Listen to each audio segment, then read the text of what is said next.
ठीक है। Good evening class, good afternoon सब लोग को, गुड आफ्टरनून। चलिए कल हम आपको कहाँ तक बताती है, आसियान देशों के बारे में बताए थे। उससे पहले आपसे कुछ क्वेश्चन पूछ लिया जाए। हाँ, आज सब लोगों को वायुसेना दिवस की ढेर सारी शुभकामनाएं। आप मन लगा के पढ़ाई कीजिए सब लोग, आप लोग से उम्मीद करते हैं। लाइए तो कमेंट धीमा कीजिए लोग का, सारे लोग लाइव आ गए भाई। सर्वर भरा हुआ है, अचानक कटेगा ना तो आप घबराइएगा नहीं, बंद करके एप्लीकेशन को ऑफ करके फिर ऑन कीजिएगा अगर बाई द वे कट गया तब। देखिए, हम आपको आसियान के बारे में समझा रहे थे, लेकिन सार्क के बारे में सब कुछ समझा दिए थे। अगर हम आपसे क्वेश्चन कहते हैं नमक की पहाड़ी किस देश में है, आंसर दीजिए फटाक से। नमक की पहाड़ी किस देश में? नमक, साल्ट माउंटेन या साल्ट रेंज। नमक की पहाड़ी, आंसर देंगे लोग फटाफट। नमक की पहाड़ी पाकिस्तान, वेरी गुड। चंदन राय जी, चंदन पाल जी, सबसे पहले आंसर आप ही का आया है पाकिस्तान में। बाकी सर अफगानिस्तान कौन बोलते हैं भैया? अफगानिस्तान पाकिस्तान की सीमा पे ये माउंटेन थोड़ी है। अफगानिस्तान पाकिस्तान की सीमा पर आपका हिंदुकुश पर्वत है, हिंदुकुश पर्वत। पॉइंट पेड्रो किस देश में? आंसर दीजिए लोग। पॉइंट पेड्रो, आंसर आ जाना चाहिए। Point Pedro, Point Pedro, answer देंगे लोग। Point Pedro, Point Pedro Sri Lanka. Point Pedro Sri Lanka, very good. Point Pedro Sri Lanka. आगे बताएं, बामियान कहाँ पर है? बामियान, आंसर देंगे। बामियान, बामियान, बामियान, आंसर दीजिए। Afghanistan, very good. बामियान अफगानिस्तान। महात्मा बुद्ध की वहां पे मूर्ति थी। काला पर्वत, काला पर्वत, ब्लैक माउंटेन। काला पर्वत, black mountain, very good. Afghanistan, sorry Bhutan. काला पर्वत भूटान। आराकाम पर्वत, आराकाम पर्वत फटाफट। Arakan mountain, Arakan mountain Myanmar. Arakan mountain Myanmar, very good. Burma पुराना नाम था। आइए अब लोग थोड़ा सा हम आगे देखते हैं। कल हम आपको बताए थे कि ये आराकाम पर्वत है। कौन सा पर्वत है? आराकाम पर्वत। यहाँ चाइना ने रखाइन प्रांत के मुसलमानों को आगे करके कौन सा आतंकवादी खड़ा कर दिया? आराकाम आर्मी खड़ा कर दिया है। सितवे बंदरगाह है यहाँ पर। आगे देखिए, ये आपका थाईलैंड है। थाईलैंड के बारे में बता दिए थे। यहाँ सफ़ेद हाथियाँ दिखती हैं। हाथियों को यहाँ पर बहुत ज़्यादा प्रचलन होता है। जैसे भारत में जाएंगे ना नीचे केरला में, तो केरला में हाथियों का बहुत अच्छा मतलब पालन पोषण होता है। नॉर्थ इंडिया में हाथी को लोग उतना पालते नहीं है, शादी ब्याह में बस एक शुभ माना जाता है, इसलिए हाथियों को लेके चले आते हैं लोग। जबकि थाईलैंड में हाथियाँ बहुत बड़ा उनके फेस्टिवल का एक हिस्सा होती है, उनके टूरिज्म का बहुत बड़ा पार्ट होता है। थाईलैंड के नहर का नाम कितने लोग बता सकते हैं? अभी ये नहर पे तो रोक लगा दिया गया है क्योंकि पर्यावरण को मानक रख के, मेन मुद्दा है पर्यावरण का लेके। थाईलैंड में कौन सा नहर है? आप आंसर बताएंगे लोग। थाईलैंड में नहर का नाम बताएंगे। थाईलैंड में नहर का नाम, थाईलैंड के नहर का नाम फटाफट बताइए। क्रा नहर, वेरी गुड। क्रा नहर, क्रा नहर यहाँ पे नीचे है, मिल नहीं रहा होगा क्योंकि अभी तो बना ही नहीं है। ये पतला वाला एरिया काट देगा तो क्या बन जाएगा? क्रा नहर बन जाएगा। क्रा नहर का एरिया बन जाएगा पतला वाला, जिस दिन काट देगा उस दिन। आगे बढ़े। अब देखिए थोड़ा सा मैं आपको, या ये सार्क में अब नक्शा खोलिए आप लोग जिनके पास एटलस है। फटाफट एटलस खोल के उसमें लावोस, कंबोडिया, वियतनाम देखिए। फटाफट एटलस खोलिए। Laos, Cambodia, Vietnam. Laos, Cambodia, Vietnam खोलिए फटाफट। Laos, Cambodia, Vietnam. जितने लोग के पास एटलस है फटाफट निकालिए। जिनके पास एटलस नहीं है आप क्लास फिर क्यों कर रहे हैं? एटलस हर हाल में रहना चाहिए आप लोग के पास।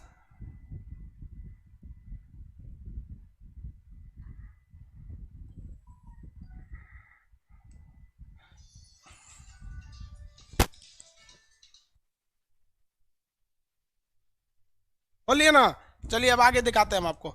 ये वाला जो एरिया है लाओस, कंबोडिया, वियतनाम, ये तीनों पर पहले फ्रांस का अधिकार था, इसलिए इसे कहा गया फ्रेंच ईस्ट इंडिया। तीनों पर किसका अधिकार था? फ्रेंच ईस्ट इंडिया का अधिकार था। समझ में आ गया कि नहीं आ गया? अब यहाँ पर लाओस है, एक देश है जिसका नाम क्या है? लाओस। अभी हाल ही में करंट अफेयर में रहा था ये लाओस। ये वाला देश जो है लाओस, लाओस अक्सर क्वेश्चन पूछता है, याद रखिएगा। इसमें एक ही क्वेश्चन पूछता है लाओस में। लाओस में पूछता है कि क्या ये लैंडलॉक कंट्री है? आप जरा देखिए ना, ये तो लैंडलॉक कंट्री पूरी तरह से है लाओस। इसकी राजधानी वियंतियान है। क्या नाम है? वियंतियान। अगर आप साथ में राजधानी और उसकी करेंसी याद रखते नहीं चलते हैं तो ये मेरी चेतावनी और ये श्राप दोनों है कि आपको ना किसी देश की राजधानी याद रहेगी, ना ही उसका आपका उसकी मुद्रा याद रहेगी। इसलिए साथ ही साथ दोनों करते चलिएगा। समझ में आ रहा है कि नहीं आ रहा है?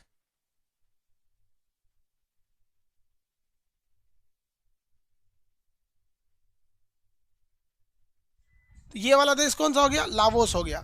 लाओस जो है वो स्थलबद्ध देश है। कैसा है, स्थलबद्ध देश। राजधानी इसकी वियंतान है। क्या है, वियंतान। ये चारों ओर से जमीन से घिरा हुआ है। अभी एक क्वेश्चन आया था कि लाओस जो है वो चाइना के डेफ्ट ट्रैप में फंस गया, चाइना के जो कर्ज का जाल था उसमें ये फंस गया है। क्योंकि ये क्या चाहता था, ये अपना वो बिजली घर बनाना चाहता था। बिजली घर किस चीज़ से, तो नदी पर बनाना चाहता था बिजली घर। ये बिजली घर बनाना चाहता था और अगल बगल में बिजली की सप्लाई करना चाहता था। डबल समस्या हो गई। कोरोना के वजह से बिजली का खपत घट गया और इसका बाढ़ की वजह से बिजली घर के लिए जो बांध बनाया था बांधे टूट गया। इसलिए इसका जो कर्ज था वो अब चाइना को चुका नहीं पाएगा, जिसके लिए भारत को एक बहुत बड़ा घाटा लगेगा। आगे समझिएगा घाटा कैसे लगेगा। ये चाइना से जितना कर्जा लिया उसको चुका नहीं पाएगा, तो चाइना कहेगी ठीक है तुम अगर कर्जा नहीं चुका सकते हो तो जो बिजली घर है वो हमें दे दो। अब बताइए किसी देश की बिजली का कंट्रोल करेगा अगर कोई दूसरा देश, तो कितना खतरनाक होगा। 2 दिन भी काट दिया तो पूरा त्राहिमाम मचेगा। कल परसों उत्तर प्रदेश का पूरा बिजली काट दिया था सब, लगभग 50% एरिया में बिजली की सप्लाई रोक दी गई थी, स्ट्राइक पे चले गए थे सब। वहाँ पे सोचिए ना, वहाँ पे मुख्यमंत्री योगी आदित्यनाथ का कंट्रोल रूम का बिजली कट गया था। तो ये चाइना ये लाओस क्या हो चुका है, फंस गया है। अब यहाँ पर चाइना से एक आती है नदी, जिस नदी का नाम है मेकांग नदी। नदी का नाम क्या है, मेकांग नदी। ये चाइना से आ रही है मेकांग नदी। मेकांग नदी जो है चाइना से आती है और ये लाओस होते हुए कंबोडिया यहाँ चली जाती है।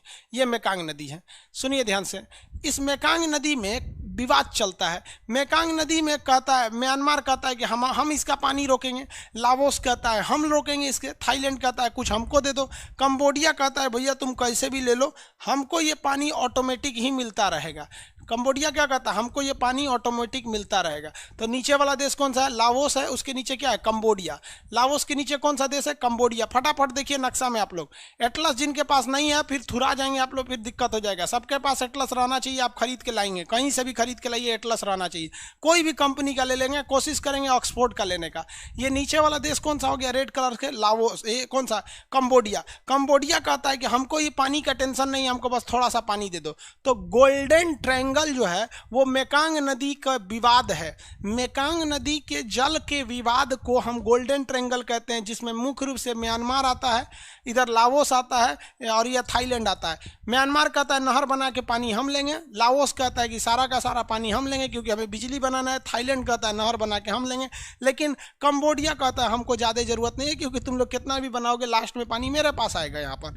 इसलिए क्वेश्चन कहेगा कि इनमें से कौन सा देश गोल्डन ट्रायंगल में नहीं आता है। तो याद रखिएगा, जब कहेगा कौन नहीं आता है तब हो जाएगा आपका कंबोडिया। जब कहेगा कौन गोल्डन ट्रायंगल में आता है तो उधर अफीम के लिए गोल्डन ट्रायंगल वाला कौन था, पाकिस्तान था। पाकिस्तान, अफगानिस्तान और ईरान थे। पाकिस्तान, अफगानिस्तान और नेपाल। नेपाल कर रहे हैं, ईरान। समझ में आ गया कि नहीं आ गया?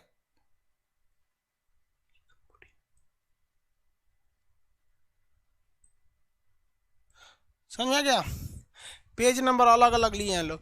देखिए ये लाओस जो है, ये ऊपर वाला हो गया लाओस और नीचे वाला कौन सा हो गया, कंबोडिया। लाओस के नीचे क्या हो जाएगा, कंबोडिया। कंबोडिया के बारे में याद रखेंगे, कंबोडिया की राजधानी क्या है आप बताएंगे। देखिए नेमपेंग है यहाँ की राजधानी। कंबोडिया में एक मंदिर है जिसका नाम है अंकोर वाट का मंदिर। कंबोडिया में मंदिर कौन सा है, अंकोर वाट का मंदिर। अंकोर वाट का मंदिर वो विष्णु भगवान का मंदिर है जिसे सूर्यवर्मन ने बनाया था। भारतीय राजा सूर्यवर्मन ने कंबोडिया में कौन मंदिर बनवाया था भैया, हिंदू राजा था जिसका नाम था, क्या नाम था, सूर्यवर्मन। इसने कौन सा मंदिर बनवाया, अंकोर वाट का मंदिर। इससे 3 क्वेश्चन पूछेगा। अंकोर वाट का मंदिर कहाँ है, तो कंबोडिया में है। अंकोर वाट का मंदिर कहाँ है, कंबोडिया में है। अंकोर वाट का मंदिर कंबोडिया में। किसने बनवाया, सूर्यवर्मन। किसने बनवाया, सूर्यवर्मन। किस भगवान का है, विष्णु भगवान का। किस भगवान का, विष्णु भगवान। कंबोडिया क्या ये पानी विवाद में पड़ता है, नहीं, गोल्डन ट्रायंगल में नहीं आता है। तो ये हो गया लाओस, ये हो गया कंबोडिया। Laos, Cambodia. अब इस साइड में आता है वियतनाम, समुद्र के किनारे आ जाता है वियतनाम। ये देश है वियतनाम। अब ये वियतनाम जो है भाई बहुत खतरनाक देश था ये तो। वियतनाम जो था वो वियतनाम और इसके बीच हिस्ट्री में पढ़ाएंगे तो वियतनाम से अमेरिका की बहुत भयानक लड़ाई हुई थी जिसे हम लोग वियतनाम वार के नाम से जानते हैं। ये 10 साल तक लगभग वार चला था। इसमें हजारों की लोगों की मौत हुई थी इस वियतनाम वार में। इसमें अमेरिका बुरी तरह हारा था। ये छोटा सा जो पतला सा देश देख रहे हैं किनारे पे, इस देश का नाम क्या है, वियतनाम है। ये देश कौन है? वियतनाम। ये वियतनाम का भारत से बहुत अच्छा संबंध है, लेकिन चाइना अभी इस वियतनाम को बहुत सताता है। वो सोचता है कि इसके एरिया पे हम क्या कर ले, कब्जा कर ले। वियतनाम की सीमा चाइना से लगती है कि नहीं लगती है? लग जाएगा। क्या वियतनाम एक स्थलबद्ध देश है? नहीं, ये समुद्र के किनारे है। कितने लोग बता सकते हैं वियतनाम किस समुद्र के किनारे है? इस समुद्र का नाम है दक्षिणी चीन सागर। समुद्र का नाम क्या है? दक्षिणी चीन सागर। ये काला वाला देश कौन सा हो गया? वियतनाम। इन तीनों को अगर मिला देंगे तो इसे कहते हैं French east India. French east India company में कितने देश, फ्रेंच ईस्ट इंडिया में कितने देश आते हैं भाई? तो फ्रेंच ईस्ट इंडिया में आते हैं आपके 3 देश, Laos, Cambodia, Vietnam. Laos, Cambodia और वियतनाम। ये देश कौन सा हो गया? लाओस हो गया।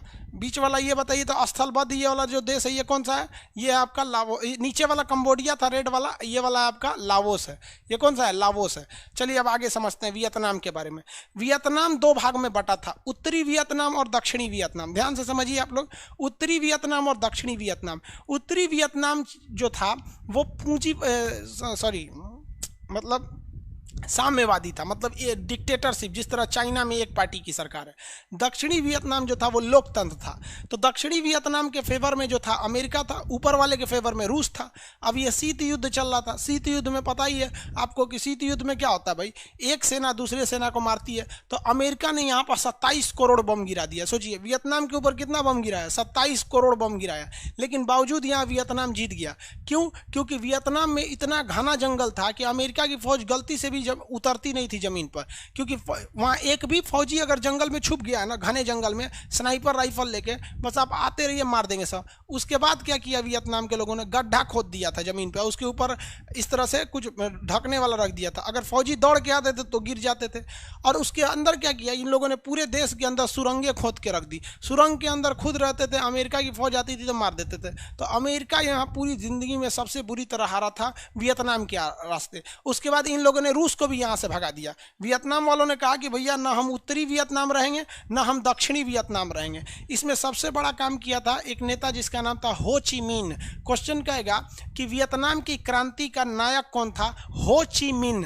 क्या नाम था? हो ची मिन। इसीलिए इन्हें अंकल हो कहा जाता है। उनका हो का नाम का पहला अक्षर हो ची मिन में केवल क्या ले? हो। अभी भोजपुरी वाला मत समझिएगा अंकल हो, वो वाला हो नहीं है, ये उनका नाम है हो ची मिन। और इनका सबसे बड़ा शहर है, अभी वियतनाम का सबसे बड़ा शहर का नाम है हो ची मिन सिटी।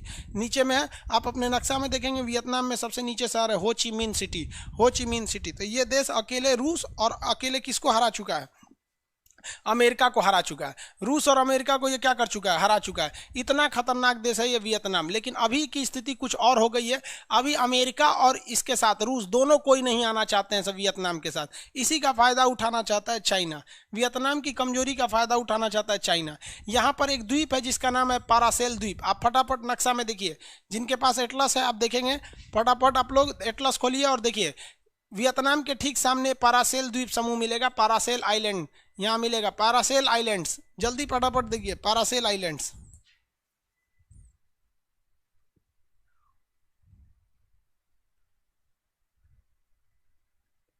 नाइन्थ एडिशन के पेज नंबर 85 पर है। 9th एडिशन के पेज नंबर 85 पे है। जितना आप लोग घर से पेज देख के नहीं आए बेवकूफ, जब पता था कि कल हम थाईलैंड पढ़ा दिए हैं तो आगे यही पढ़ाएंगे ना। 20 बार बोलते हैं पेज नंबर देख के, अब हम यहाँ हर अलग अलग बुक का पेज नंबर देख के रहेंगे। पैरासेल आइलैंड मिल गया। हेनान आइलैंड है सर, बेवकूफ। हेनान आइलैंड ऊपर, वो तो चाइना का है। ये बड़ा सा हेनान है, वहां नहीं मिलेगा। इसी हेनान से इसे नीचे देखिए ना, तिरछा ऐसे मिलेगा पैरासेल द्वीप। मिल गया पैरासेल। अरे वियतनाम के ठीक सामने देखिए ना, इसे पैरासेल मिल जाएगा। वियतनाम के ठीक सामने पैरासेल। ये पैरासेल द्वीप पर वियतनाम का अधिकार है। किसका अधिकार है? वियतनाम का। पैरासेल से ठीक नीचे देखिए स्प्रेटले द्वीप समूह। ये पैरासेल होगा, उसके नीचे स्प्रेटले मिलेगा। देखिए पैरासेल के ठीक नीचे स्प्रेटले मिलेगा। वियतनाम के ठीक सामने पैरासेल, सामने पैरासेल, नीचे स्प्रेटले। देखिए जल्दी फटाफट, दोनों मिल गया तो बोलिए। अरे आप पेज नंबर ढूंढ लीजिए, हम पेज नंबर नहीं बताएंगे।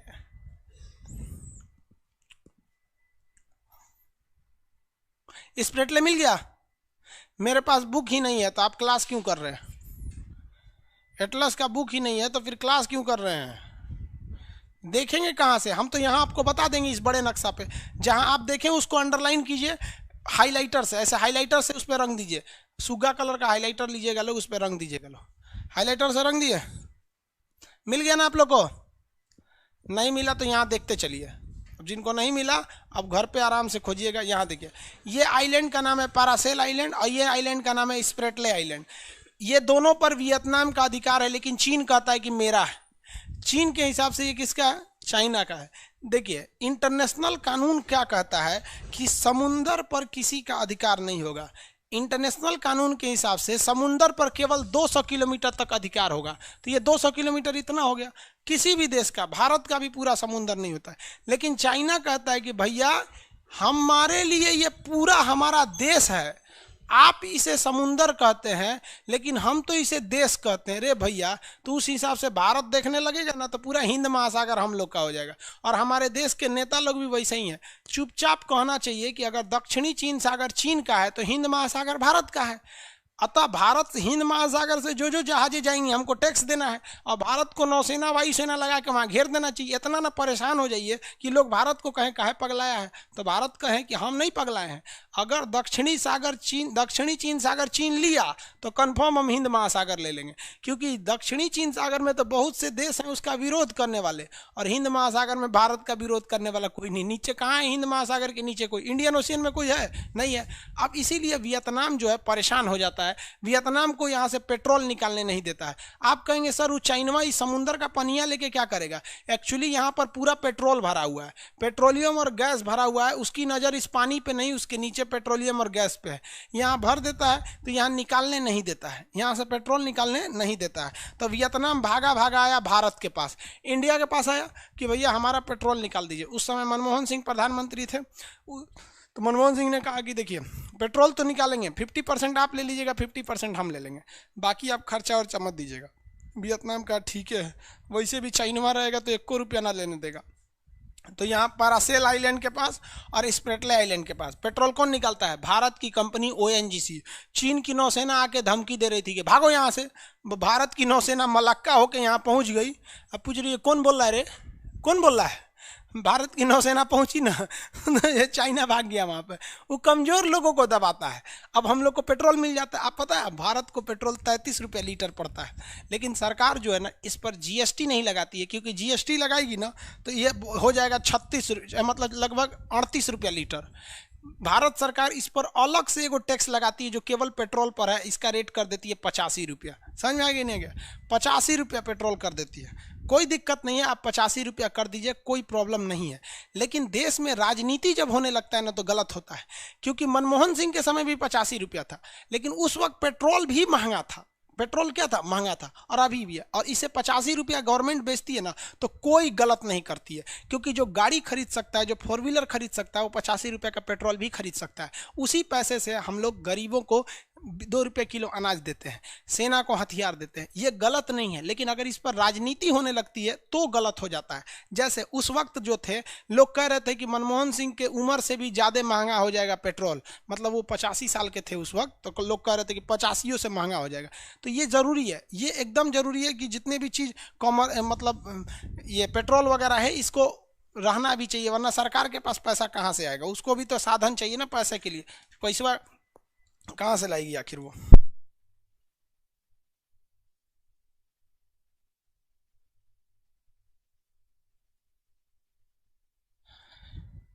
देखिए आगे यहाँ पे तो स्प्रेटले द्वीप समूह और पैरासेल द्वीप समूह का वियतनाम पर अधिकार होना चाहिए, लेकिन चीन कहता है किसका है? मेरा है।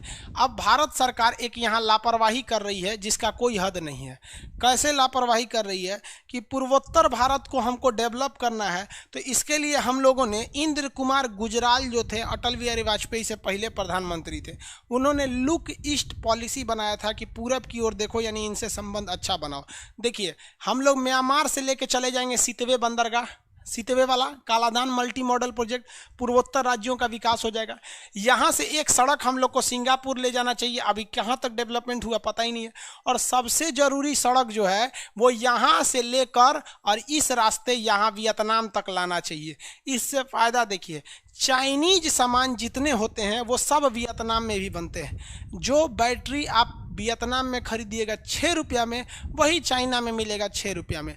पूरी दुनिया में चाइना को अगर कोई टक्कर दे सकता है इलेक्ट्रॉनिक मामले में तो वो वियतनाम दे सकता है। तो भैया हम चाइना से खामखा में ना सामान खरीद रहे हैं अपने दुश्मन से। जब आपको सस्ता ही खरीदना है, हम हिंदुस्तानियों को सस्ता ही खरीदना है, तो क्यों हम चाइना से खरीदें? हमें 4 रुपया का टेम्पर ग्लास मिल जाता है चाइना से, 4 रुपये का ही टेम्पर ग्लास हमको वियतनाम से मिलता है। तो काहे लिए हम चाइना से खरीदेंगे? हम वियतनाम से खरीदेंगे और इस सड़क से मंगाएंगे। तो इस सड़क से मंगाने से पूर्वोत्तर राज्य के लोगों का फायदा होगा, चीन की इकोनॉमी टूटेगी, उसका दुश्मन देश वियतनाम पैसे से मजबूत होगा और इस सड़क का प्रयोग करके युद्ध की स्थिति में हम सीधे वियतनाम पहुंच सकते हैं। और चाइना की नौसेना का मुख्यालय है हेनान द्वीप। ये जो हेनान द्वीप है ना, इसका मुख्यालय है। अगर ये सड़क बन गया तो यहाँ से इनका मुख्यालय तबाह कर सकते हैं। लेकिन ये बताएगा कौन हमारी सरकार को कि भैया आप खाली यमुना एक्सप्रेसवे, ग्रीनफील्ड एक्सप्रेसवे देखते रहिए, कभी इधर भी ध्यान दे दिया कीजिए। नितिन गडकरी जी, सड़क परिवहन एवं राजमार्ग मंत्रालय, हमारे विदेश मंत्रालय साहब जसवंत सिंह, इनको भी, जयशंकर जी आप भी ध्यान दीजिए, मोदी जी आप भी ध्यान दीजिए। ये जरूरी है। इस सड़क को आप इंडिया के किसी कंपनी को टेंडर दे सकते हैं। सड़क पे चलने का टोल टैक्स लगता है, पैसा लगता है। आप 1,000 रुपया लीजिएगा ट्रक वाले से, 2,000 रुपया लिया जाता है ट्रक वाले से। कोई भी भारत की कंपनी है, अल्ट्राटेक सीमेंट है, अंबुजा सीमेंट है, बांगर सीमेंट है, उनको कहिए कि भैया तुम बनाओ सड़क, तुम बनाओ, इससे जितना इनकम होगा तुम लेके चले जाना। तो इस सड़क से भैया करोड़ों करोड़ों का इनकम होता है। तो सरकार को अपना पैसे भी लगाने की जरूरत नहीं है, उस कंपनी को दीजिएगा तो कंपनी सीमेंट बनाएगी। सीमेंट बनाएगी तो भारत का सीमेंट में उत्पादन बढ़ेगा, तो जीडीपी बढ़ेगी, रोजगार बढ़ेगा। सरकार का 1 रुपया नहीं मिला, कंपनी को फायदा हो गया, सड़क बनकर तैयार हो गया, चीन देहात तैयार के मर जाएगा उधर। लेकिन कौन बताएगा इन लोग को? यहाँ पर समझ में आएगी नहीं? आ गया, आगे बढ़े। यहाँ पे जरूरी है। अब यहाँ सबसे बड़ी बाधा आ जाता है, कौन सा? ये आपका ये बीच में लाओस। लाओस की बिजली कंपनियां चीन के हाथ से बिकने जा रही हैं। अगर लाओस ये सड़क बनाने को देगा तो चीनी बिजली कंपनियां जो हैं वो क्या करेंगी? उसकी बिजली को काटेंगी। तो इसलिए भारत सरकार को अभी से स्टार्ट करना चाहिए कि वियतनाम ने जितना कर्जा ये लाओस ने जितना कर्जा लिया था बिजली घर बनाने के लिए, वह कर्जा क्या करना चाहिए? चीन को लौटाना चाहिए और कहना चाहिए कि बिजली घरवा हम बनाएंगे, चोट्टा को छोड़िए नहीं, गर्दन हमेशा दुश्मन का पकड़ के रखा कीजिए। यहाँ पे समझ में आ गई नहीं? तो पैसा हम तुमको दे देते हैं और बाकी बिजली घर हम बना देते हैं, उससे सेम रेट, उससे सस्ता रेट में तुमको बिजली देंगे। और अगर यहाँ हम बिजली बनाएंगे तो यहाँ बिजली की संभावनाएं ज़्यादा है। जो एक्स्ट्रा बिजली रहेगा इस सड़क पे लाइटिंग के थ्रू हम लोग पूर्वोत्तर राज्य को दे सकते हैं। हमने कभी भी ध्यान दिया ही नहीं इन पूर्वोत्तर राज्य वालों का, हम गुनहगार हैं इसके। और अगर हम इनका ध्यान देते हैं ना तो एक तीर से 2 निशान हो जाता है। चाइना दांत चियर के रह जाता है, यहाँ पर हमारी सीधी कनेक्टिविटी हो जाती, सिंगापुर से लेके हर जगह पे चले जाते हैं। और आपको पता है कितना टूरिस्ट आते लोग यहाँ। अगर बस से कोई सिंगापुर, बताइए अगर आपको आसाम से बस खुलती सिंगापुर, कितना मजा आता है। चल बस में सिंगापुर चलते, यहाँ से सिंगापुर ले जाए, भले 4 दिन में ले जाए, क्या दिक्कत है? सिंगापुर जाएगा ना आदमी बस से, सबकी ख्वाहिश होती है सिंगापुर जाना। अरे बाप रे बाप, बस से लेके चलो, टूरिस्ट बढ़ जाएंगे सर। कौन समझाए इन लोग को? आगे बढ़े। किसी को दिक्कत समझ में आ रहा है कि नहीं आ रहा? सर आप पीएम के सलाहकार बन जाइए, भगा देंगे हमरा को मोदी जी, कहेंगे ये हमारे खिलाफ बोल देता है। हमारी खराबी है, हम किसी का पक्ष नहीं ले सकते हैं। सही हो तो सही, गलत रहेंगे तो बाबूजी को आके बोल देंगे यूट्यूब पे कि हमारे बाबूजी गलत बोल रहे हैं। समझ में आया कि नहीं है? इसलिए सरकार के पास वही रह सकता है जो उसकी चमचागिरी करे। ये हो गया आपका वियतनाम, समझ में आ गया। फ्रेंच ईस्ट इंडिया, वियतनाम जो है ये कोई बहुत बड़ा चीज़ नहीं है, लेकिन चाइना को टक्कर अगर कोई दे सकता है तो वियतनाम दे सकता है। आप खुद सोचिए ना, एप्पल कंपनी चाइना से भागी तो वियतनाम घुस गई, माइक्रोसॉफ्ट चाइना से भाग के वियतनाम घुस गई, चाइना से लगभग 800 कंपनियां भाग के वियतनाम चली गई कि नहीं चली गई? तो भारत को कहना चाहिए या तो तुम देश हिंदुस्तान में आ जाओ चीन की कंपनी, या तो वियतनाम में आ जाओ। ये सड़क का कोई विरोध भी नहीं करेगा। अरे विरोध करके क्या उखाड़ लोगे साले? तू नहीं, तुम पाकिस्तान में सीपीईसी नहीं बता लिए तो हम भी ये बना देंगे। इसको हम लोग सीपीईसी का लिए के लिए हम लोग इंडिया वियतनाम इकोनॉमिक कॉरिडोर बना देंगे, IVEC बना देंगे, इंडिया वियतनाम इकोनॉमिक कॉरिडोर। लो खुल के बोलेंगे कि सीपीईसी का टक्कर है ये, खुल के बोलेंगे। अगर सीपीईसी पर अगर टैंक तोप हथियार अगर दौड़ेंगे तो इस VCP पे भी हमारे टैंक तोप हथियार भारतीय सेना दौड़ेगी। अगर तुम ग्वादर बंदरगाह तक पहुंचना चाहते हो सीपीईसी के थ्रू, तो हम वियतनाम बंदरगाह तक पहुंचना चाहते हैं सीपीईसी के थ्रू। तुम उधर से हमें घेरना चाहते हो, हम इधर से घेरना चाहते हैं। तुम युद्ध लड़ोगे, याद रखना हम चूड़ियां पहनकर नहीं बैठे हैं। एक सर काटोगे, ये 1962 नहीं है साले, 10 काट के रख देंगे यहाँ पर। लेकिन पहले हम लोग की स्ट्रेटजी बनानी पड़ेगी। किसी को कोई दिक्कत नहीं है। ये वियतनाम वाला एरिया, वियतनाम के सबसे बड़े युद्ध के नायक, जिस तरह हमारे स्वतंत्रता सेनानी में भगत सिंह आते हैं, महात्मा गांधी आ गए, सरदार वल्लभ भाई पटेल, बहुत सारे स्वतंत्रता सेनानी हैं, कितनों को नाम बताइएगा। उसी तरह यहाँ पर मुख्य स्वतंत्रता सेनानी जो थे उनके क्या नाम था, हो ची मिन। इसने अमेरिका वगैरह सबको क्या कर दिया, खदेड़ दिया। यहाँ पर हम लोग को यहाँ से तो पेट्रोलो मिल जाएगा आराम से। चाइना वियतनाम से कह दो कि तुमको टेंशन नहीं, तू जितना पेट्रोल है बोल हम निकाल देते 50-50%, उसको तो एक को निकालने नहीं देते, हम लोग को 50% पे मिल जाएगा। फायदा है भाई, भागते भून की लंगोट बोली, फ्री में मिले बैल का दांत तो थोड़े गिना जाता है कि 50% दे रहा है कि क्या दे रहा है। और हमारी वैसे भी पेट्रोल कंपनियां डूब रही हैं। लेकिन पता है ओएनजीसी का मालिक कौन है, संबित पात्रा। ओएनजीसी संबित पात्रा, बीजेपी का प्रवक्ता। अब बताओ भैया, सब वो डॉक्टर है पेशे से, अब कौन सी बताएगा ओएनजीसी में वहां पर। अब उसको तो दिन रात, आप अभी भी टीवी खोलिएगा किसी ना किसी न्यूज चैनल पर बैठा रहेगा और कहेगा कि हाथरस में जो रेप हुआ है, आपको बलरामपुर का रेप नहीं दिख रहा है, राजस्थान का रेप नहीं दिख। अरे सालो तुनाई, तुम लोग को शर्म नहीं आती है? मतलब एक जगह रेप हुआ है तो हम दूसरे की कल्पना करेंगे, मैंने लिस्ट बना रहे हैं क्या, यहाँ के फांसी दे दो, हाँ बलरामपुर में बहुत ज्यादा दुख है तो हाथरस वाले को फांसी दे दो, उसके बाद बलरामपुर वाले को फांसी दे देना, कौन मना किया? लेकिन जिसका मालिक है ससुरा, मोदी जी ने उसको मालिक बना दिया है, अध्यक्ष ओएनजीसी का, वो बैठा है टीवी पे बहस करने के लिए, बात बोलता है ओएनजीसी यहां जाएगी। आगे बढ़े। स्टूडेंट एटलस है, स्कूल एटलस में क्या डिफरेंस है? कोई खास डिफरेंस नहीं है।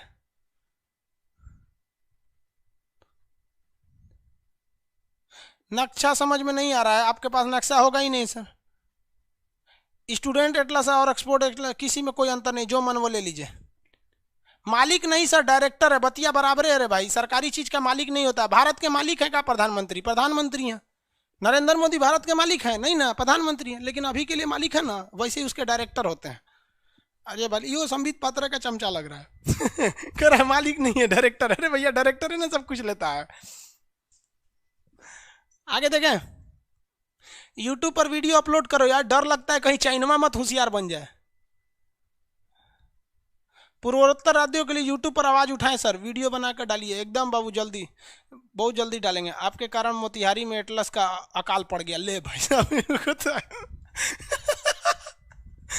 कहता है सर आपके कारण मोतिहारी में अकाल पड़ गया एटलस का। मंगा दीजिए भाई एटलस। नेक्स्ट जैसे क्लास आएगा ना, नेक्स्ट क्लास में तो हम अपना एटलस उसमें दे देंगे, अपना एटलस छपवा रहे हैं उसमें। खैर आप लोग को कोई दिक्कत नहीं, आप अच्छा से समझिए, हम आपको नक्शा के साथ साथ इंटरनेशनल रिलेशन भी बता रहे हैं। अब आपको दिमाग में आ रहा है कि नहीं आ रहा है? खाली पहले लड़का सोचता है सर पढ़ना कैसे है, इसको पढ़ो कैसे पढ़ना है।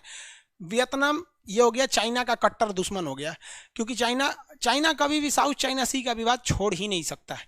और भारत को यहाँ से ब्रह्मोस मिसाइल देना चाहिए, जितने भी हथियार हैं उसको दे देना चाहिए। वियतनाम को क्या करना चाहिए, रॉकेट, सैटेलाइट, इसरो, जितनी टेक्नोलॉजी है सब दे दीजिए, यहाँ पर भर दीजिए। यहाँ पर क्या दिक्कत जाता है? यहाँ पर जिस तरह से वो पाकिस्तान को अपने गोद में लेकर रखा है ना, उस तरह हमें रखना चाहिए। लेकिन आप क्या कह सकते हैं कि जिस तरह से चाइना पाकिस्तान के लिए हमेशा खड़ा रहता है, भारत भूटान के लिए खड़ा रहता है, तो खैर उससे संधि है, तो भारत को वियतनाम के साथ भी खड़ा रहना चाहिए। नीचे बढ़ते हैं मलेशिया की ओर। नीचे कहाँ बढ़ते हैं? मलेशिया। ये देश कौन सा हो गया? मलेशिया। आपको पता है मलेशिया दो जगह पर है, एक ये वाला मलेशिया है और एक इधर वाला मलेशिया। दो जगहों पे मलेशिया का विस्तार होता है। मलेशिया कितने जगहों पे है? दो जगह पे। एक ये हो गया मलेशिया, तो इस ये वाला एरिया जो है ना, ये आप देखेंगे तीन ओर से समुद्र से घिरा हुआ है। मलेशिया का ये एरिया तीन ओर से समुद्र से घिरा हुआ है, लाल रंग से रंग दिया है। तीन ओर से क्या घिरा है? समुद्र से घिरा हुआ है, इसलिए तीन ओर से घिरे हुए चीज को क्या कहते हैं? प्रायद्वीप। तो ये मलेशिया तीन ओर से समुद्र से घिरा है, इसे मलाया प्रायद्वीप कहते हैं। यहाँ पर इसकी राजधानी कुआलालंपुर है, लेकिन कुआलालंपुर में जनसंख्या इतनी बढ़ गई थी कि कुआलालंपुर से इसकी राजधानी दूसरे जगह ले जाना पड़ा, जिसका नाम है पुत्रजया। मलेशिया की नई राजधानी पुत्रजया, लेकिन पुत्रजया में केवल उसके प्रधानमंत्री, राष्ट्रपति, मंत्री, सलाहकार, सेना, ये लोग बैठती है, यानी केवल जो वो लोग बैठते हैं जो प्रशासन को देखते हैं। तो मलेशिया की राजधानी कुआलालंपुर है, मलेशिया की राजधानी कुआलालंपुर है, लेकिन उसकी जो प्रशासनिक राजधानी है, प्रशासनिक राजधानी का मतलब जो उसके अधिकारी लोग बैठते हैं, राष्ट्रपति, प्रधानमंत्री, वो लोग कहाँ बैठते हैं? पुत्रजया। कहाँ? पुत्रजया। जैसे अभी हम आपसे पूछते हैं कि भारत की प्रशासनिक राजधानी क्या है, तो लुटियंस दिल्ली। लुटियंस दिल्ली मतलब जिस दिल्ली को एडविन लुटियन ने बनाया था। एडविन लुटियन ने क्या बनवाया? संसद भवन। राष्ट्रपति भवन, सुप्रीम कोर्ट, जितना वो सब नक्शा बनवाया एडविन लुटियन ने बनाया था, तो उसे लुटियन दिल्ली कहते हैं। मुगलों की कौन सी दिल्ली थी? तो पुरानी दिल्ली थी। हम लोग किसे राजधानी मानते हैं? तो नई दिल्ली को। लेकिन राजधानी कंट्रोल, दिल्ली कंट्रोल कहाँ से होता है? पूरा भारत कहाँ से कंट्रोल होता है? लुटियन दिल्ली, जहाँ संसद भवन है, सारा मंत्रालय वही है। समझ रहे हैं कि नहीं? तो प्रशासनिक राजधानी क्या है? प्रशासनिक राजधानी इसकी क्या है भाई? इसकी प्रशासनिक राजधानी पुत्रजया। क्या नाम है? पुत्रजया। ये मलेशिया हो गया। मलेशिया में रबड़ का उत्पादन बहुत ज़्यादा होता है। किस चीज़ का उत्पादन होता है? रबड़ का। रबड़ समझते हैं? मिटौना, रबड़ का उत्पादन ज़्यादा होता है। तो खाली मिटौने वाला रबड़ नहीं होता, सिंथेटिक रबड़ भी होता है। और मलेशिया का एक भाग इधर भी है। मलेशिया का एक भाग किधर है? इधर भी है। तो ये मलेशिया हो गया। मलेशिया कितने जगहों पे? 2 जगहों पे। भौगोलिक संरचना ही ऐसा है। बीच वाला सुनामी से दह गया था। सुनामी आज नहीं आया था, करोड़ों साल पहले आया था। समझ में आ गया? 2 जगह है मलेशिया। आगे बढ़े। मलेशिया भारत के खिलाफ में रहता है। भारत के खिलाफ में नहीं रहता है, वो पाकिस्तान के समर्थन में रहता है, न कि भारत के खिलाफ में रहता है। लेकिन जब पाकिस्तान के समर्थन में है, जब कश्मीर का मुद्दा आता है, तो इसे जुरा चल जाता है पाकिस्तान की ओर। एकरा लगता है कि एकरा चिलैले से कश्मीर हो जाएगा। अजब हाल है भाई। फूफा के नाराज होने से क्यों कभी आ कटता है। मलेशिया कितने जगह पे? 2 जगह पे। ये पाकिस्तान का पूरी तरह से समर्थक है। इसके दोनों ओर से छोटे छोटे देश टूटे हैं सब। आप बताएंगे इस साइड में ये कौन सा देश है जो टूटा है इससे? ये छोटका। इस साइड में सिंगापुर और यहाँ पर ब्रुनेई। एक यहाँ से देश टूट गया सिंगापुर, एक यहाँ टूटा है ब्रुनेई। यहाँ कौन टूटा है? ब्रुनेई। आप लोग अपने नक्शा में देखिए, फटाफट एटलस खोल के देखिए ब्रुनेई कहाँ पर है। अमेजन से मंगवाए हैं सर? मंगा लीजिए भाई। मैप का पीडीएफ एडिट कर दिए हैं, बट अभी अपलोड नहीं हुआ है, कुछ टाइम लगता है। पुत्रजया, वेरी गुड सर। विशेष राज्य के दर्जा पर एक वीडियो बनाए। विशेष राज्य का दर्जा मोदी जी 2018 में खत्म कर चुके हैं। विशेष राज्य का दर्जा मोदी जी 2017 में खत्म कर चुके हैं। आपको पता नहीं है? मोदी जी जो काम करते हैं पता नहीं चलता है। हो गया सिंगापुर और पुत्रजया। सर प्लीज पेज नंबर बता दीजिए। बाबू आप अलग अलग टाइप का एटलस लिए हुए लोग, कैसे पेज नंबर बताएंगे? और आप कितने लापरवाह हैं जिनको आपको ये पता नहीं है कि जब हम यहाँ तक पढ़ा दिए हैं तो घर पे जाके कुछ आगे का देखें। जैसे जेनविन है, आज यहाँ पढ़ा रहे हैं तो कल इंडोनेशिया या इधर ही रहेंगे। ऐसा थोड़ी कि अमेरिका चल जाएंगे, एशिया में ही रहेंगे। तो कितना लापरवाह हैं आप। हम पेज नंबर बताएंगे, पता चला किसी ने एटलस का खरीद रखा है, किसी ने कुछ खरीद रखा है। अलग अलग है ना। सिंगापुर देखिए, सिंगापुर जो है ना वो पोर्ट ऑफ कॉल है। Port of call. पोर्ट मतलब होता है बंदरगाह, और कॉल मतलब क्या होता है? पोर्ट मतलब होता है बंदरगाह। Port of call. यहाँ पर लोग मेनली खाना पीना भरने के लिए आते हैं, पेट्रोल भरने के लिए आते हैं। अतः यह एक तरह का कहिए तो अंतर्राष्ट्रीय व्यापार का चौराहा है। अब आपके गांव की खेत जो है, अब मान के चलिए आपके खेत के बगल से 4 लेन हाईवे निकल जाएगा, तो आपके खेत की वैल्यू कितनी बढ़ जाएगी? करोड़ों की संपत्ति हो जाएगी। यही हो गया सिंगापुर के साथ। सिंगापुर इतना डेवलप हो गया जिसका कोई हद नहीं है। एशिया में सिंगापुर का नाम अव्वल आता है। इवन कि आंध्र प्रदेश की राजधानी अमरावती को कौन डेवलप कर रहा है? सिंगापुर डेवलप कर रहा है। ये क्यों है? क्योंकि यहाँ पर इतना रास्ता पतला है कि सारी जहाज़ें वगैरह यहीं से आती हैं और इस रास्ते से गुजरती हैं। सिंगापुर का एक बहुत फेमस हॉस्पिटल है जिसका नाम है एलिजाबेथ हॉस्पिटल। यहाँ पर साउथ एलिजाबेथ हॉस्पिटल, यहीं पर दामिनी जो थी, निर्भया कांड जो 2012 में हुआ था, यहीं पर उसने अपनी आखिरी सांसें लिया था। अभी विवाद चल रहा था ना कि जो मनीषा थी इसको क्यों नहीं एम्स में भेजा गया या यहाँ भेजा गया। खैर ये अलग मैटर है। सिंगापुर डेवलप है और ज़्यादा इसका कुछ खास विशेषता नहीं है। सिंगापुर का भारत से बहुत अच्छा रिलेशन है। सिंगापुर का इतना अच्छा रिलेशन है कि एयरफोर्स डे पर सिंगापुर के लोग आए हुए हैं लोग परेड में। और एयरफोर्स जो है, सिंगापुर की जो एयरफोर्स है उसे हम लोग ट्रेनिंग देते हैं। भारतीय पायलट ट्रेनिंग देते हैं कि देख देख दहीने मुड़ तो है, बाहर गिर तो है, बटन था बम गिर तो यहाँ पर। समझ में आएगी नहीं आएगा? किसी को दिक्कत है? सिंगापुर बहुत अच्छा है। अब मलेशिया यहाँ पर, समझ में आएगी नहीं आएगा? ये मलेशिया। आगे बढ़ते हैं। ये ब्रुनेई है। ब्रुनेई के पास पेट्रोलियम बहुत ज़्यादा है। ब्रुनेई के पास क्या है? पेट्रोलियम, गैस और पेट्रोलियम बहुत ही ज़्यादा है। लेकिन चाइना इसको भी निकालने नहीं देता है। देखिए ना, इस साला चोट्टा को देखिए, वहाँ से आके इसको कहता है निकालने नहीं देंगे। तो यो लोल है। मोदी जी को भी कम से कम जाके दौरा करना चाहिए। संबित पात्रा को हटाओ यार, ONGC का, उसको टीवी पे बैठाओ। क्या जरूरत है? दिन रात टीवी पे रहता है तो ONGC के डायरेक्टर बना दिया है, उसको हद है भैया। और वो ससुरा क्या बोलता है कि राहुल गांधी के पास क्या योग्यता है कि अध्यक्ष बने हैं। ठीक है, उस ससुरा के पास कोई योग्यता नहीं, और राहुल गांधी के पास योग्यता नहीं है तभी तो कांग्रेस का ही दुर्दशा हुआ है। लेकिन ये बताओ भैया कि तुम्हारे पास क्या योग्यता है कि तुम ONGC के डायरेक्टर बन गए? अमित शाह जी का बेटा को बैट पकड़ने नहीं आता है, क्रिकेट खेलने का, बीसीसीआई का अध्यक्ष हो गया। ले अरे भैया सचिव हो गए बीसीसीआई के, यानी हम इधर बैठेंगे तो तोरा करिए आएंगे, तू इधर बैठ तो हमरा करिए। यार ये सब चीज़ हम गंवा रहे हैं। ओएनजीसी को कितना फायदा होता है, हम अपनी ज़रूरत का 50 पर लगभग सारा पेट्रोल यहीं से उठा लाते हैं, और हम लोग तो कहते हैं कि लड़ो लोग 50% तुमसे लेंगे, 50% वियतनाम से लेंगे, जितना जितना इधर फिलीपीन है इसका भी नहीं निकालने देता है चीन, अभी पढ़ाएंगे उससे भी 50% ले लेंगे। हमारा पूरा बढ़िया से पेट्रोल फ्री में आ जाएगा और इसको बेचेंगे हम लोग 60 रुपया। तो मोदी जी की जय, वाह 60 रुपया में मोदी जी ने पेट्रोल लाया, जबकि खरीद के तो 0 रुपया में आ रहा है, 50% ऐसे आ रहा है। तो मोदी जी ऐसा काम कीजिए ना, आप कबो भी आपको प्रचार की जरूरत नहीं पड़ेगी। इसे अब लाइए, असली भक्त तो हम लोग हैं, अच्छा अच्छा आइडिया देते हैं सर। आज जो यूट्यूब फेसबुक पे बैठा लोग भक्त थोड़े वो डुबाएगा उस दिन उन लोग को, प्रशंसक है सब भक्त उल्टा सीधा। तो ये हो गया आपका बुरनई, किसी को दिक्कत? ये पेट्रोल के लिए, सिंगापुर डेवलपमेंट के लिए। नीचे भैया ये इंडोनेशिया, भैया ये पूरा बड़का इंडोनेशिया देखिए यहाँ से शुरू होता है। ये हमारा इंदिरा पॉइंट है अंडमान निकोबार का, ये इंडोनेशिया यहाँ से शुरू होता है। जरा देखिए तो ये देश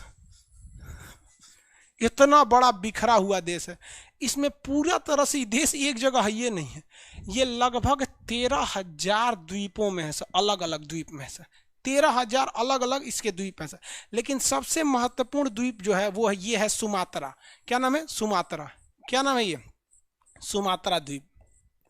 इस द्वीप का नाम है सुमात्रा द्वीप। समझ में आ गया कि नहीं आएगा? सुमात्रा द्वीप पर भारतीय किस राजा ने कब्जा किया था? कितने लोग बता सकते हैं? सुमात्रा को जीतने वाला भारतीय राजा, आंसर दीजिए कमेंट में, देखते हैं। सुमात्रा को जीतने वाला राजा,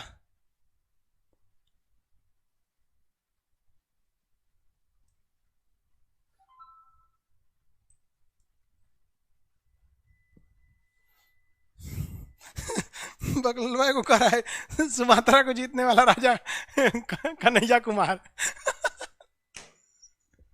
अरे वो तो सीपीआई का नेता है। अरे भैया आंसर दीजिए, अशोक ने नहीं जीता था। सुमात्रा जीतने वाला राजा अशोक गलत है, जितने लोग अशोक बोल रहे हैं गलत है। राजेंद्र प्रथम, वेरी गुड, राजेंद्र प्रथम ने जीता था। चोल शासक राजेंद्र प्रथम, चोल शासक राजेंद्र प्रथम। बकलोल सब गलत आंसर दे रहा है, इतना तेजी से दे रहा है अशोक अशोक अशोक। राजेंद्र प्रथम तमिलनाडु का शासक था, राजेंद्र प्रथम। उसने क्या जीत लिया था? सुमात्रा को जीत लिया था। सुमात्रा को क्या किया था? जीत लिया था। देखिए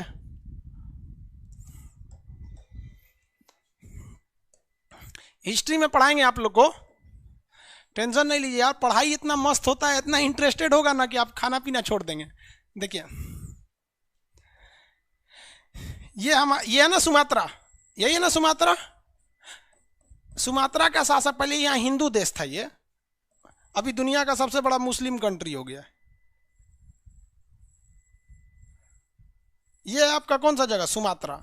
सुमात्रा का शासक का नाम था शैलेंद्र शासक, यहाँ शासक था राजेंद्र चोल। क्या नाम था इसका? राजेंद्र चोल, जिसे राजेंद्र प्रथम भी कहा जाता था। एक्चुअली नाम तो राजेंद्र प्रथम ही था, चोल वंश का था, इसलिए इसे राजेंद्र चोल कहा जाता था। तो ये जो राजेंद्र चोल था ये यहाँ शासक था। इसका नाम पूरे दुनिया में फैल गया था कि सबसे खतरनाक शासक कौन है? राजेंद्र चोल है। तब तक ये सुमात्रा का जो शासक था ना, शैलेंद्र शासक, चीन में गया और चीन में जाके ये चोट्टा जानते हैं क्या हल्ला कर दिया कि राजेंद्र चोल जो है ना हमसे डरता है, एक बार हम बोल देंगे तो राजेंद्र चोल लुंगी में पेशाब कर देगा। ये नीचे वाला लुंगी ने पहनता है सर। तो ये राजेंद्र चोल को बात पता चल गया कि चोट्टा जाके उधर बहस रहा था चाइना में, ये रातें हमला कर दिया है सुमात्रा पर, और रात भर भोर होते होते सुमात्रा जीत गया। और यहाँ के शासक शैलेंद्र शासक को पेड़ में बांध के बड़ी मार मारा था, और अपना एक दूत भेजा चाइना में, कहा कि आइए तो आपको एगो सरप्राइज दिखा रहे हैं। तू आया यहाँ पर कहा रे शैलेंद्रा, तो बोल रहा था कि राजेंद्र हमरे अधीन है, तोरा उल्टा बांध के पीट रहा है रे। कहा महाराज गलती हो गया, हिंदुस्तान वालों से टक्कर नहीं लेना चाहिए।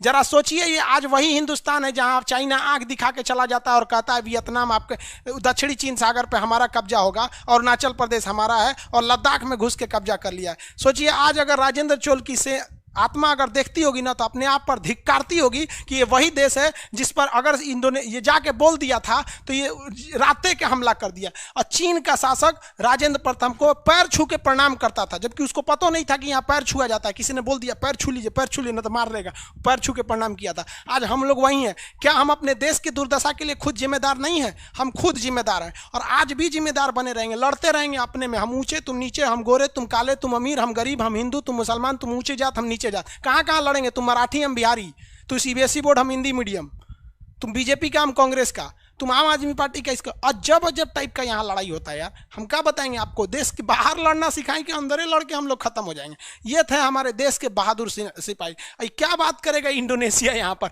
आज भी जब इंडोनेशिया में नाम याद रख लेगा शैलेंद्र शासक। अगर कभी जाइएगा कहाँ पर, सुमात्रा में, और अगर पैसा वैसा खत्म हो जाए तो कह दीजिएगा राजेंद्र प्रथम के यहाँ से आए हैं सबसे अड़क जाएगा। तो ये है आपका कौन सा? सुमात्रा। तो इंडोनेशिया का ये एक राज्य है। पूरा इंडोनेशिया तो भैया यहाँ तक, जैसे हम लोग का राज्य में देखेंगे सबसे बड़ा एरिया वाइज से भले राजस्थान है, बट पॉपुलेशन में यूपी का नाम आता है ना, उसी तरह ये भी है, बहुत बड़ा है। और यहाँ पर सबसे ज़्यादा ज्वालामुखी है। क्वेश्चन कहेगा दुनिया में सबसे ज़्यादा ज्वालामुखी कहाँ पाया जाता है? तो इंडोनेशिया के किस में? सुमात्रा पर 27 ठो है। जहाँ कहीं भी ज्वालामुखी होगा वहाँ से जिप्सम निकलता है। क्या निकलता है? जिप्सम। तो पूरी दुनिया में जिप्सम का निर्माण, जिप्सम एक पत्थर जैसा होता है, चूना की तरह। जिप्सम खेत वगैरह में डाला जाता है। सबसे ज्यादा जिप्सम कहाँ होता है? सुमात्रा में। सुमात्रा जीतने वाला शासक राजेंद्र प्रथम। सुमात्रा के शासक का नाम क्या था? शैलेंद्र शासक। क्या नाम था? शैलेंद्र। मारा था शैलेंद्र को, उधियाइए गए थे लोग, शैलेंद्र शासक।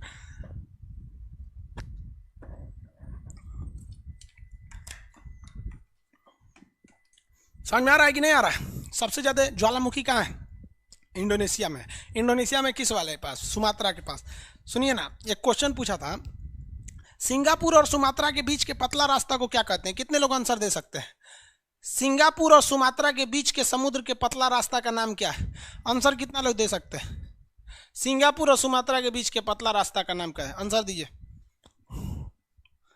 राजेंद्र प्रथम आंसर कौन दे रहा है? बकलोलो, हम रास्ता का नाम पूछ रहे हैं। सोनू राज जी मलक्का, बहुत सही। Brajlal Yadav ji Malacca. Chandan Kumar Malacca, very good. सब लोग का सही है, वेरी गुड। दिमाग में आ रहा है कि नहीं आ रहा है? यूपीएससी का क्वेश्चन था यूपीएससी का क्वेश्चन था, सुनिए ध्यान से। एक और क्वेश्चन था यूपीएससी 2014-15 का, सुनिए, बड़ा सिंपल है। क्वेश्चन पूछा था, थाईलैंड की राजधानी बैंकॉक, देखिए सुनते जाइए। थाईलैंड की राजधानी बैंकॉक, वियतनाम की राजधानी हनोई, वियतनाम की राजधानी हनोई तथा इंडोनेशिया की राजधानी जकार्ता। इंडोनेशिया की राजधानी जकार्ता। इसमें सबसे दक्षिण में कौन है भैया? ये हो गया आपका हनोई, बैंकॉक, जकार्ता। सबसे दक्षिण में कौन है? जकार्ता। ये बच्चा वाला क्वेश्चन देता है यूपीएससी, और आपको हम गारंटी देते हैं, आप किसी भी स्टेट पीसीएस में जाइएगा, आप इस बैच को पढ़े होंगे, 150 रुपया में ऑफर में लिए होंगे, नहीं तो 200 रुपया में। आपका 22 क्वेश्चन कंफर्म है कि जो नक्शा हम पढ़ा दिए हैं उससे आएगा, क्योंकि हम नक्शा के साथ साथ आपको इंटरनेशनल रिलेशन और हिस्ट्री भी जोड़ के पढ़ाते हैं। तो आपका 20 से 22 क्वेश्चन आएगा, और यूपीएससी का देंगे तो 15 क्वेश्चन आएगा। बशर्ते आप दिल दिमाग से यहीं रहें, क्योंकि ऑनलाइन में तो हम देख नहीं ना पाते हैं कि आप कौन चीज़ कर रहे हैं, पता नहीं कौन कहाँ बैठ के पढ़ रहा है कौन। ठीक है, आगे बढ़े। तो इंडोनेशिया का ये वाला एरिया हो गया। अब इंडोनेशिया का एक ये अभी आइलैंड है, इस आइलैंड का नाम है जावा। इसका नाम क्या है? जावा। इंडोनेशिया का सबसे मतलब घनी आबादी वाला जो द्वीप है उसका नाम है जावा द्वीप। क्या नाम है? जावा द्वीप। क्या नाम है? जावा द्वीप। ज से जावा, ज से जकार्ता। यूपीएससी क्वेश्चन पूछा था, इंडोनेशिया की राजधानी जकार्ता किस द्वीप पर है? किस द्वीप पर है? जकार्ता, जावा द्वीप पर। याद कैसे रखेंगे? ज से जकार्ता, ज से जावा, ज से जकार्ता, ज से जावा। इंडोनेशिया की राजधानी जकार्ता कहाँ है? जावा द्वीप पर। कहाँ द्वीप पर? जावा द्वीप पर। ये जावा द्वीप दुनिया में सबसे ज्यादा सिनकोना बनाता है। क्या? कुनैन, सिनकोना, सिनकोना, सिनकोना। सिनकोना से क्या बनता है? सिनकोना से मलेरिया की दवा बनती है। कितने लोग बना सकते हैं? सिनकोना एक जूस का नाम है। सिनकोना क्या है? एक तरह का लिक्विड होता है। लिक्विड जैसे कैसे होता है? गिलोई एक लिक्विड होता है, उसी तरह सिनकोना एक लिक्विड होता है। उसको पीजिएगा तो मलेरिया ठीक हो जाएगा। आप में से कितने लोग बता सकते हैं ये लिक्विड किस पेड़ की छाल से बनाया जाता है? आंसर दीजिए तो, किस पेड़ की छाल से बनाया जाता है? किस पेड़ की छाल से बनाया जाएगा? सिनकोना का जूस जो मलेरिया की दवा है, किस पेड़ की छाल से बनाया जाएगा? अनिकेत कुमार जी वेरी गुड, कुनैन की छाल से। अनिकेत कुमार सबसे पहले आंसर दिए हैं, अनिकेत कुमार, कुनैन की छाल से। पेड़ का नाम होता है कुनैन, उसकी छाल को पीस के जूस बनाएंगे, उस जूस का नाम क्या होता है? सिनकोना। जूस का नाम क्या हो जाएगा? सिनकोना। और उसको पी लेंगे, मलेरिया ठीक हो जाएगा। क्वेश्चन पूछा था इस बार एसएससी सीजीएल में कि मलेरिया की दवा को प्रतिस्थापित करने वाली दवा कौन सी है? Which medicine is replace the cinchona, मतलब सिनकोना को रिप्लेस कर दिया, कौन सी दवा बता सकते हैं? क्लोरोक्वीन। क्लोरोक्वीन मलेरिया की दवा, केमिस्ट्री में पढ़ाएंगे, बायोलॉजी में भी पढ़ाएंगे, केमिस्ट्री में भी। क्लोरोक्वीन। अब किसी को छाल पीसने की जरूरत नहीं, अब सीधे क्लोरोक्वीन। पहले खांसी होता था, लोग तुलसी अदरक पीते थे, अब सीधे वो टेबलेट खा जाते हैं। तो पहले मलेरिया में यही था। मलेरिया पहले बहुत भयानक बीमारी थी भाई। मलेरिया में आज भी 1.5 लाख लोग हर साल मरते हैं अफ्रीका में मलेरिया से। कोरोना से ज़्यादा जान लिया है मलेरिया। सोचिए ना, बस ये है कि फैलता थोड़ा धीरे धीरे, और समझ में आता है कि हम मच्छर से फैल रहा है, मच्छर नहीं मच्छरनी से। तो दो द्वीप समझिएगा। इंडोनेशिया का सबसे ये वाला जो द्वीप है, ये जिप्सम उत्पादित करता है क्योंकि यहाँ पर क्या होता है? ज्वालामुखी है। और ये सिनकोना उत्पादित करता है क्योंकि यहाँ क्या है? कुनैन का वृक्ष ज़्यादा पाया जाता है। इसकी राजधानी जकार्ता है। और आसियान देशों में जो 10 देश आते हैं ना, उसकी राजधानी कहाँ है? मतलब वो मुख्यालय कहाँ है? जकार्ता।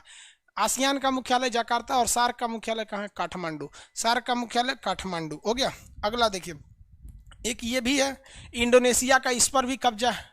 इसका नाम है ब्रुनेई। क्या नाम है? Sorry, Borneo. इसका नाम क्या है? बोर्नियो। एशिया का सबसे बड़ा द्वीप कौन सा है? बोर्नियो द्वीप। एशिया का सबसे बड़ा आइलैंड कौन सा है? Borneo island. एशिया का सबसे बड़ा आइलैंड बोर्नियो आइलैंड। कितने लोग आंसर दे सकते हैं? याद रखिए, ये क्वेश्चन राजस्थान पीसीएस का क्वेश्चन था। राजस्थान पीसीएस में एक बोर्नियो से क्वेश्चन था। देखिए ये बोर्नियो है, यहाँ ध्यान से देखिएगा, एक क्वेश्चन पूछा था इस बोर्नियो पर। कितने लोग आंसर दे सकते हैं कि ये बोर्नियो द्वीप जो एशिया का सबसे बड़ा द्वीप है, इस पर कितने देश स्थित है? बोर्नियो द्वीप पर कितने देश स्थित है? आंसर दीजिए। बोर्नियो द्वीप पर कितने देश स्थित है? दिग्विजय पांडे जी सॉरी सर, हम लेट हो गए, कोई बात नहीं, अगली बार से टाइम से रहिएगा। राहुल मिश्रा जी 3 देश, वेरी गुड। मिश्रा जी बहुत होशियार होते हैं लोग। 3 देश हैं। कौन कौन? अरे एक ब्रुनेई है, मलेशिया का थोड़ा सा हिस्सा, इंडोनेशिया का थोड़ा सा हिस्सा, समझ आएगा। राजस्थान पीसीएस ने ये क्वेश्चन दिया था और इसी का देखा देखी मतलब समझते हैं, नकल करके यूपी पीसीएस भी क्वेश्चन पूछ दिया। यूपी पीसीएस क्वेश्चन पूछा कि एशिया का सबसे बड़ा बोर्नियो द्वीप पर कई देश स्थित है। अरे कई देश कौन सी? 3 गो देश है। वह कौन सा ऐसा देश है जो पूरी तरह से इसी द्वीप पर स्थित है? मतलब इस पे 3 गो है, लेकिन वह कौन सा है जो पूरी तरह से इसी आइलैंड पर स्थित है? अब आंसर दीजिए, कौन सा है जो पूरी तरह से इसी पर स्थित है? 2.5 गो देश कौन बोल रहा है बकलोलवा? कौन सा देश है जो कंप्लीटली इसी पर है?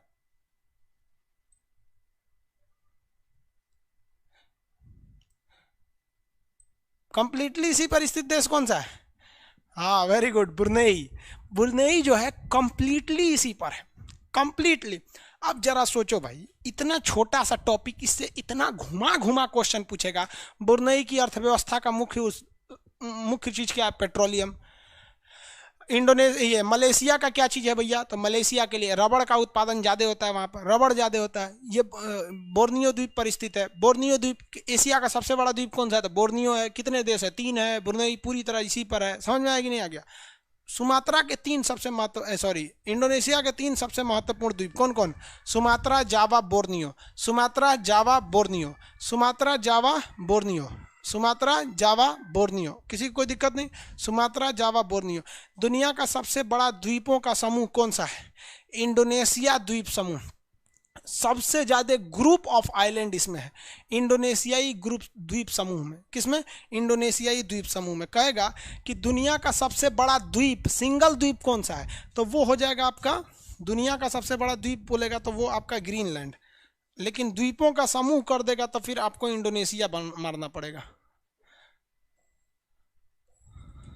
समझ में आ रहा है कि नहीं आप लोग को? दुनिया का सबसे बड़ा आइलैंड ग्रीनलैंड आइलैंड, लेकिन सबसे बड़ा द्वीपों का समूह इंडोनेशिया, पूरी तरह समूह है, 13,000 से ज्यादा द्वीप है सब। समझ में आ गई नहीं? ऐसा ही एक द्वीप जो है यहां पर है जिसका नाम है वेस्ट इंडीज। इसका नाम क्या है? West Indies. इधरों बहुत ज्यादा द्वीप हैं सब, इसलिए इसे हम लोग पूर्वी द्वीप समूह कहते हैं। पूर्वी द्वीप समूह, ईस्टर्न आइलैंड्स समूह, और इसे कहते हैं पश्चिमी द्वीप समूह। पश्चिमी द्वीप समूह, पश्चिमी द्वीप समूह। समझ में आ गया कि नहीं आ गया? तो इंडोनेशिया को याद रखिए, जब ये बताएंगे जब इधर आएंगे तब। अभी तो आदमी इधर ही टहल रहा है, समझ रहा है कि नहीं आ रहा है? आपको इधर बड़ा कॉन्फिडेंस लगता होगा पढ़ाते में, क्योंकि ये पढ़ रहे हैं लोग। इधर अभी अनजान लगता होगा, इसका कौन सी है सब यहाँ पे, इंडोनेशिया है, कैरेबियन सागर, मैक्सिको, ये सब। तो ये पश्चिमी द्वीप समूह है सब। क्वेश्चन आएगा कि पश्चिमी द्वीप समूह कौन सा? पश्चिमी द्वीप समूह, सॉरी पूर्वी द्वीप समूह, पश्चिमी पूर्वी द्वीप समूह किस महाद्वीप में आते हैं सर? किस कॉन्टिनेंट में लाइक करते हैं सर? ईस्टर्न जो आइलैंड्स होते हैं किस महाद्वीप में आएंगे सर?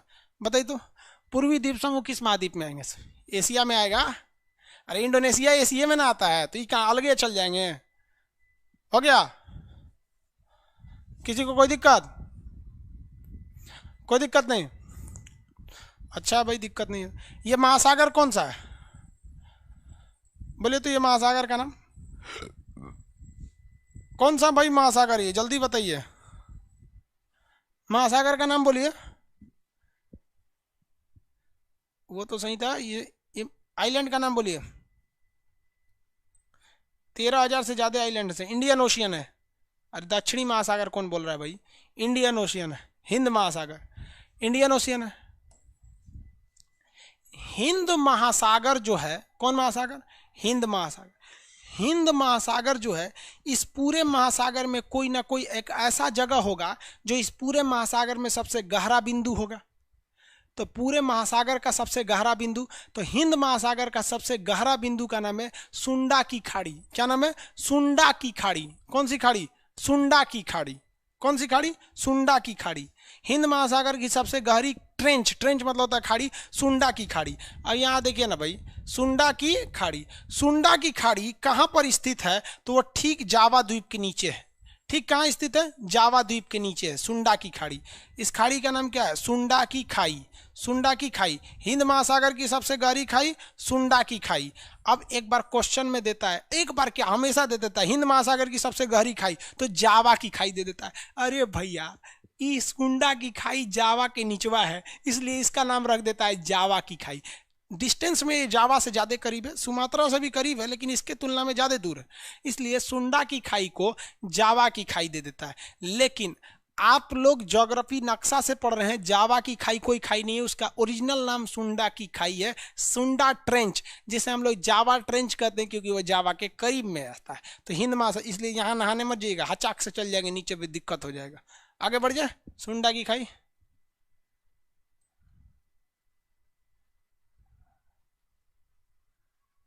सुंडा की खाई, सुंडा की खाई का दूसरा नाम क्या हो जाएगा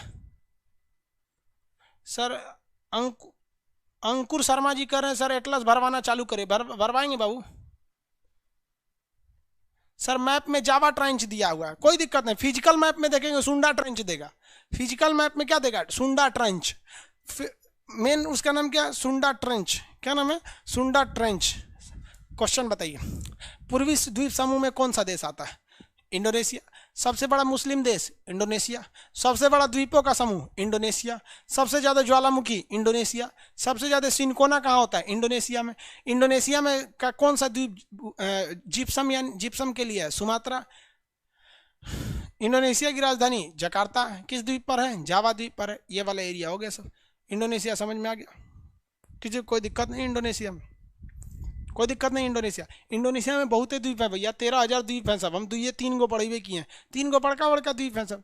किसको क्या 13,000 से क्वेश्चन पूछेगा कोई? हम इंडोनेशिया के नागरिक हैं कि हमसे इंडोनेशिया का खखोर के पूछेगा? जावा जो है ना, जावा, यहाँ जावा इंडोनेशिया। इंडोनेशिया का राजधानी कहाँ है? जकार्ता है। जकार्ता के पास एक बहुत बड़ा शहर है जिसका नाम है बाली द्वीप। आप लोग देखेंगे नक्शा में, जिनके पास एटलस है वो देखिए यहाँ पर, ये जो आइलैंड है, इस आइलैंड का नाम क्या है? Java island. जावा आइलैंड पर किसकी राजधानी है? इंडोनेशिया की राजधानी है जकार्ता। उस जकार्ता के पास एक जगह मिलेगा बाली। कौन जगह मिलेगा? बाली। टूरिस्ट के लिए बहुत से लोग घूमने जाते हैं, छुट्टियां मनाने कहाँ जाना चाहते हैं? बाली में जाना चाहते हैं, छुट्टियां मनाना बाली जाना चाहते हैं।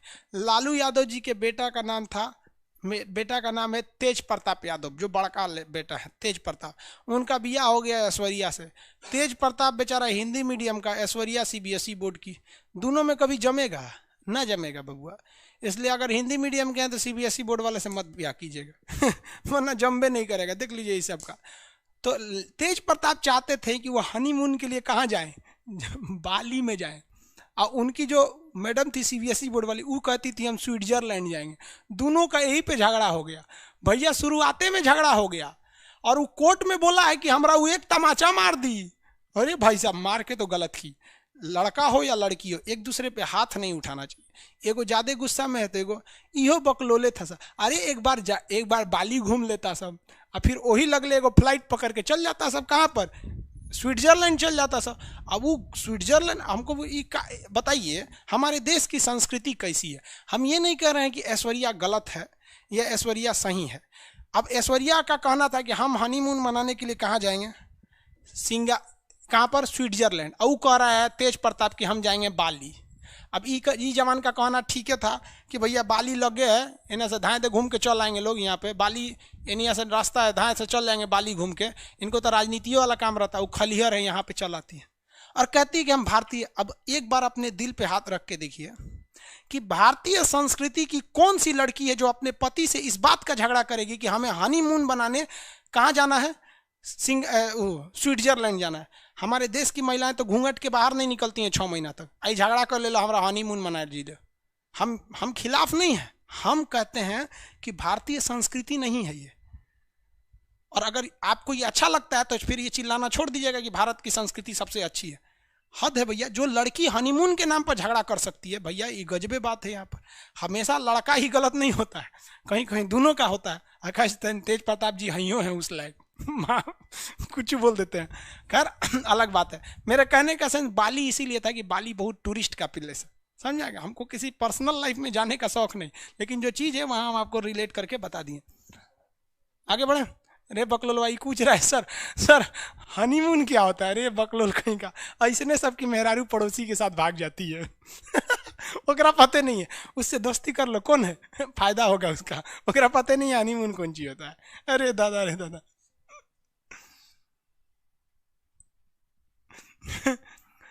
बंटी कुमार जी, हनीमून का मतलब डाइवोर्स होता है नहीं होता है। चलिए आज के लिए इतना ही रहने देते हैं, ठीक है। आगे हम आप लोग को कल फिलीपीन पढ़ाएंगे, यहाँ वाला फिलीपीन। और इंडोनेशिया के आगे, इंडोनेशिया के नीचे एक देश है तिमोर लिस्ट। इंडोनेशिया और फिलीपीन आप लोग कल देख के रखेंगे लोग। फिर आगे हम यही दोनों देश पढ़ाएंगे, फिर चाइना पढ़ाएंगे, इसके बाद क्या पढ़ाएंगे? चाइना। तो आप ये 2 देश याद रखें, फिलीपीन और चाइना कल देख लेंगे लोग। फिलीपीन और चाइना। चाइना की राजधानी बीजिंग है और सबसे बड़ा शहर कौन सा है? शंघाई है और हांगकांग है। 3 चीज़ देख लीजिएगा, चाइना में अच्छा रहेगा। समझ में आ रहा है कि नहीं आ रहा? आज के लिए इतना ही रहने देते हैं, मिलेंगे नेक्स्ट क्लास में। थोड़ा पीडीएफ वगैरह अपलोड हो गया है, लेकिन थोड़ा सा टाइम लग जाता है उसको देखने में। आई होप आप समझेंगे इसको। नेक्स्ट क्लास में मिलेंगे। जय हिंद।